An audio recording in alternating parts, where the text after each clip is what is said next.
Hello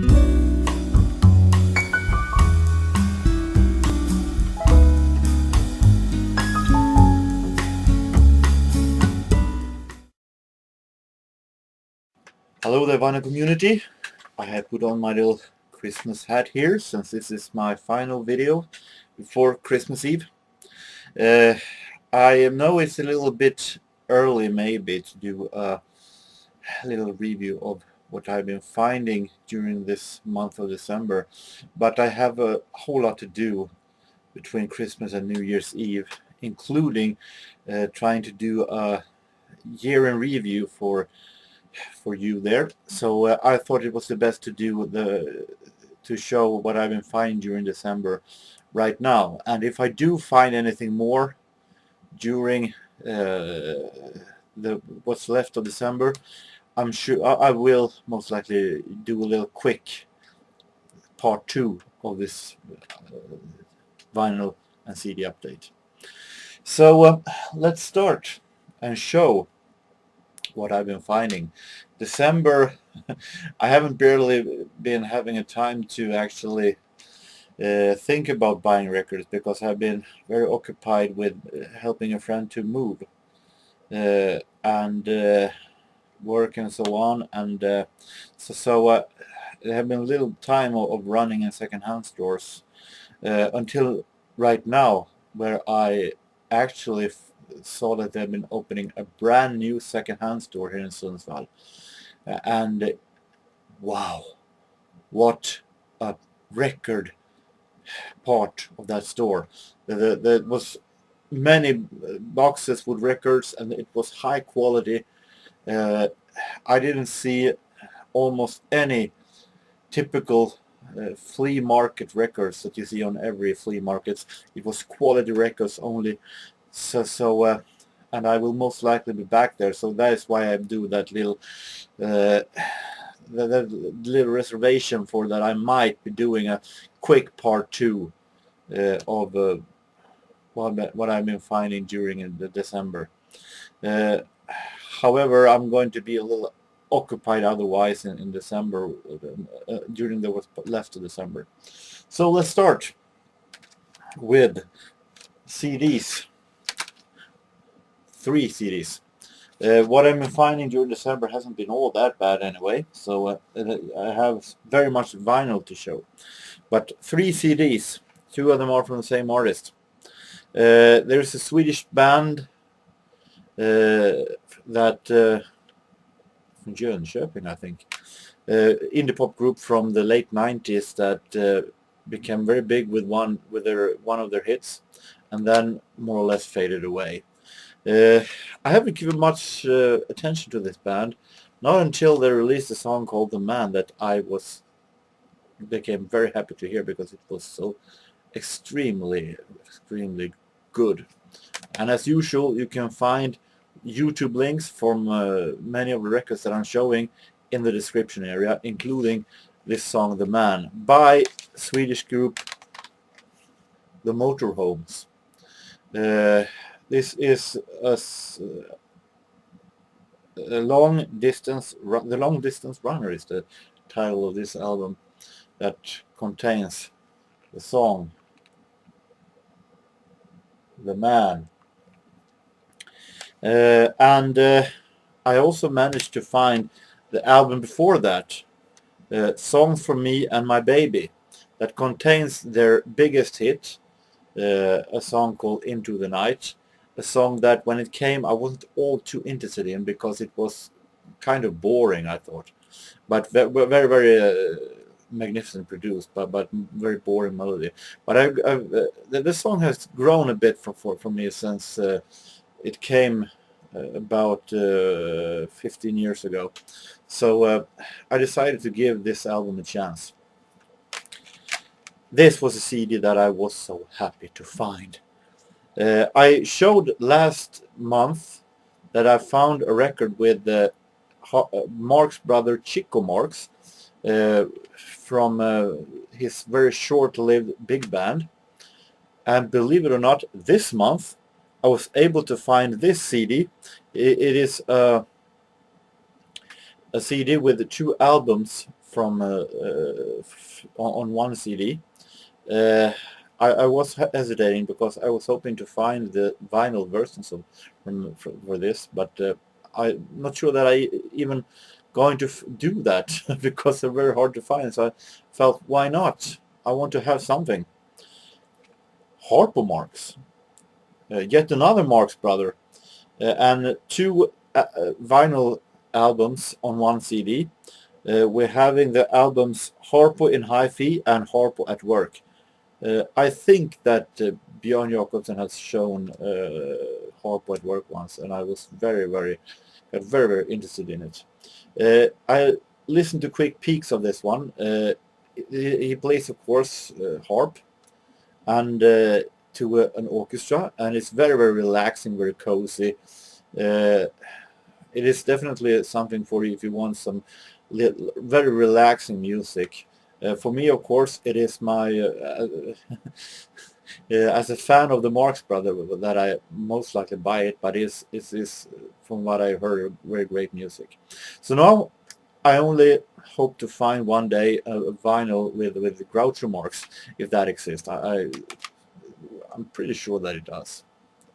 But very happy to find it as something in physical format with Harpo Marx.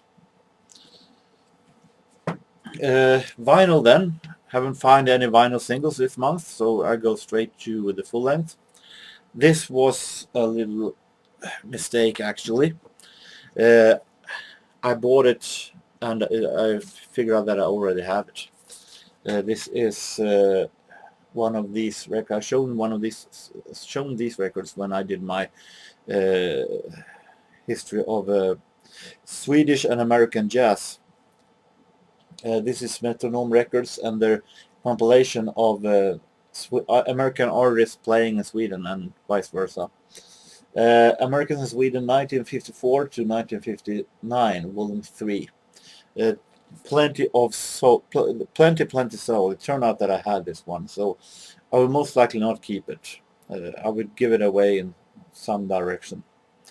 But it is a really good album still anyway. We have really great here. We're having Herbie Mann Quintet playing with Swedish artists. And then we also have Roy Haynes and Sahib Shihab playing with in Sweden. So really good album, even though I have it. And good quality also. This is an album that I've been seeing over and over again on every flea markets here in that I have been in for the past 10 years. And I never paid much attention to it. I never given a thought to buy it. Not until now when I'm starting to get interested in the 70s. And last month I showed that I bought an album with Gilbert OSullivan. So now I give this one actually a try. Gilbert OSullivan Back to Front from 1972. And feels a little strange to actually buy a record that I've been seeing over and over again for the past 15 years. However, I'm not too sure that I will keep this version, or because normally this album contains this huge hit Claire, but Claire is not on this album, as you can see here. This is a version where Claire is nowhere to be found, and I don't know if any of you out there knows why Claire is not on this version of Back to Front. Maybe you can answer in the comments, because I want to know if it is a mistake from the record company and Gilbert OSullivan, or if there is two different versions of Back to Front. And because it would be very great to have the real version with Claire is on, because Claire is, after all, the main single. The rest of the album is really good, so I'm going to have one version of this one anyway. Soul music. Haven't listened to this one yet. The Youth Corporation, Love Corporation, from 1975. Should be very interesting. Some 70s soul. Some jazz that I was very happy to find.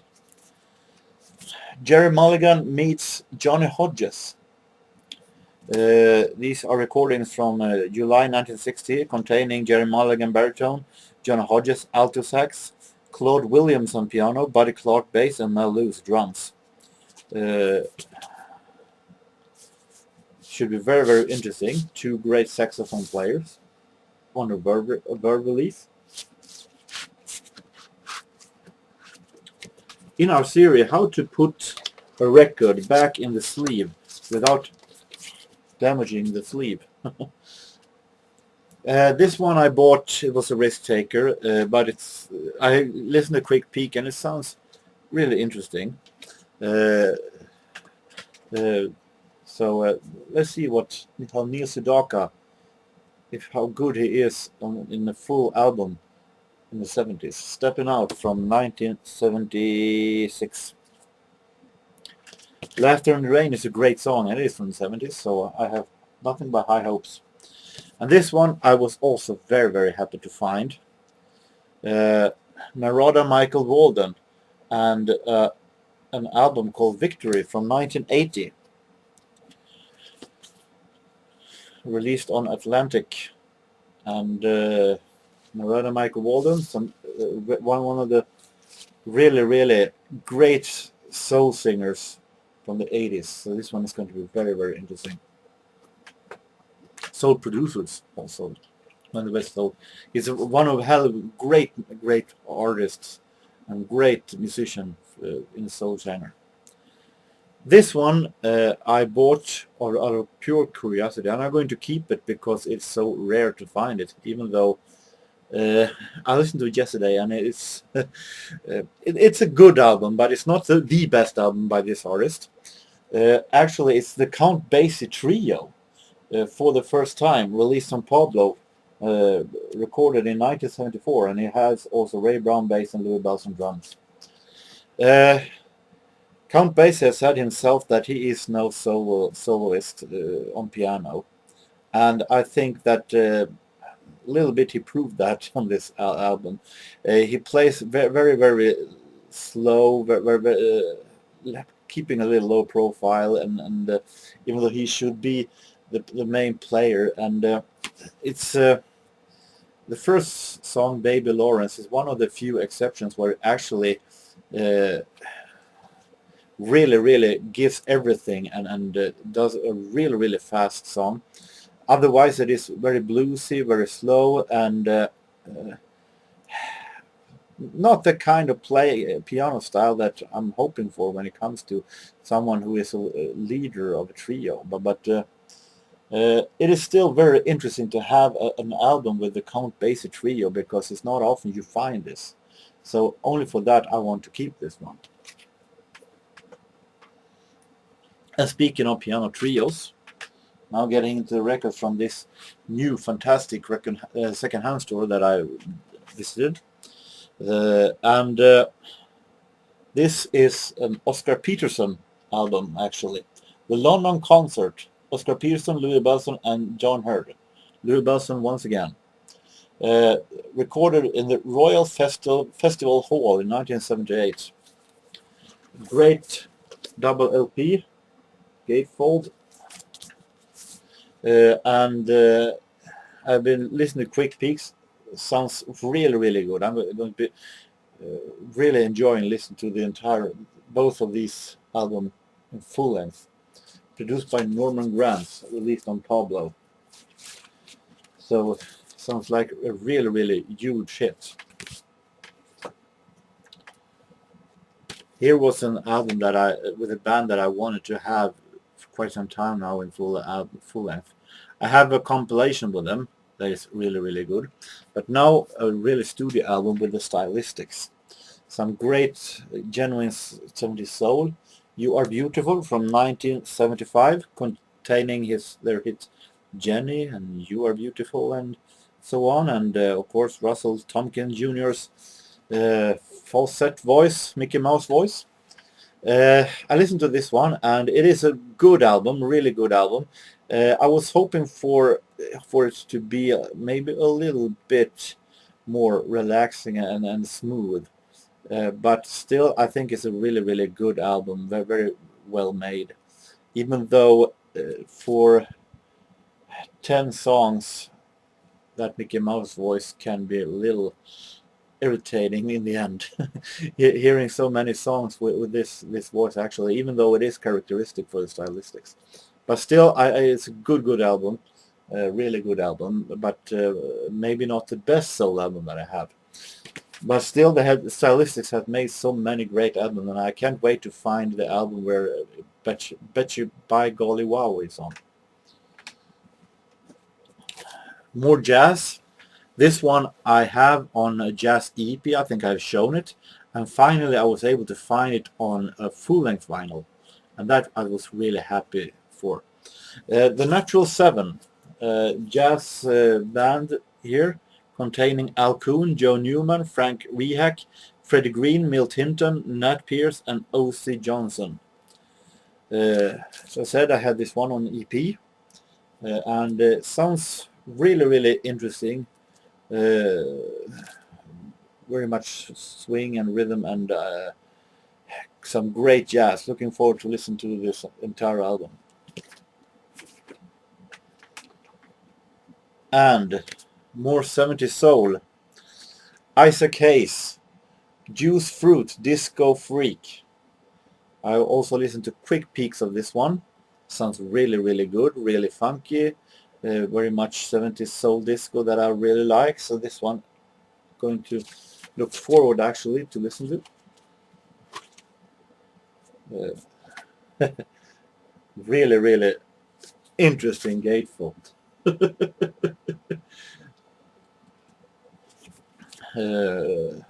Interesting cover sleeve overall. And we have, I don't know what it is with this Swedish singer that I have been talked about for some updates now during the past year, called Johan Lindell. Before the October previous year, I had never seen a record with him, and now all of a sudden I managed to find 3 records with him in almost a year. So really, really happy. I've shown that I've been buying one in Stockholm and one on the record fair this autumn, and I was able to find the album Från andra sidan from 1981. This is actually one of his first albums, and really atmospheric and laid back Swedish pop music. I love it very much. The little I've heard of it, I'm going to listen to the entire album. And finally, I have 2 albums with Icicle Works, and I was happy to find a third one. This one is Permanent Damage from 1990. Listen to quick peeks of it, and it sounded very, very good. A whole lot better than I expected it to be for a band marching into the 90s. So it's going to be very, very, very interesting. So these were my findings so far in December, and it's going to be interesting to see what 2016 will give, but I will do more reviews within a week. And I've also been ordering a stack of records from the web shop GNSI, and I haven't gotten every one of these albums yet. I have one record yet that are still on the rest hold that I'm hoping to have soon before this year is over. And when that record comes, I will of course do a video and show what I've been getting.